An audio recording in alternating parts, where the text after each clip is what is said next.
One of the biggest considerations should be for a wedding is the number of guests. I think everyone wants to have everybody at their wedding to celebrate. Deciding who you want to have at your wedding is obviously incredibly personal. Culling the guest list.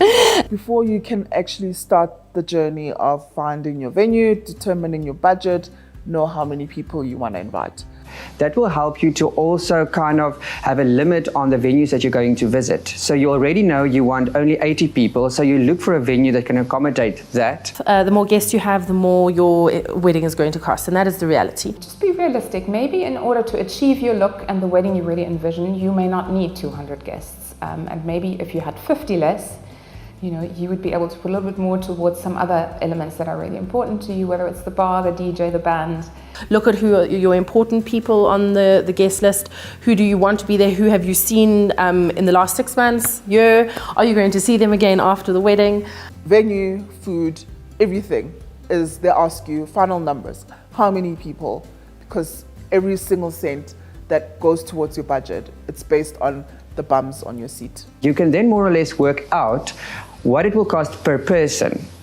And believe me, once you know what it costs per person, you can make your decision on the guest list much easier. I work a lot with Indian weddings, multicultural weddings, and also Portuguese weddings. And in those communities, you really have to invite absolutely everyone, because that is really the community and the way it's structured. So what I often tell my guests is, would you go to your local supermarket right now and go and purchase a gift voucher to the value of 5,000 Rand, 10,000 Rand, or 20,000 Rand for each guest, and go right now and go give them that value of money? And often the answer would be no, and it's sometimes guests don't look at it like that, and couples don't look at it like that, but it really is important because it dictates how much you're willing to spend on those guests. If it's one of those stressful elements, you can have your A list and your B list.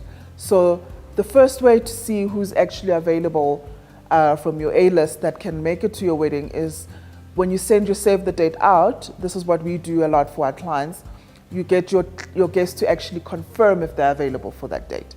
Allocate a certain number of people that everybody's allowed to invite. Your fiancé maybe, can invite 10 people from work, your parents and parents-in-law, each 20 friends, etc. So to approach it that way, which is fair and doesn't label a particular guest or a particular person. Keep the wedding guest list as small as possible regardless.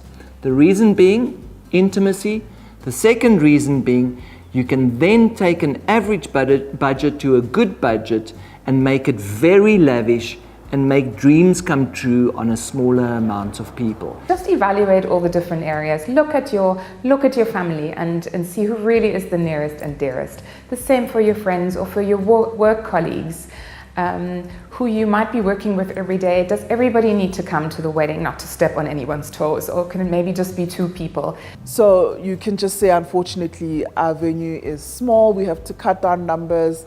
And as much as we would have loved to celebrate with you, we will arrange something small after our wedding to celebrate with you.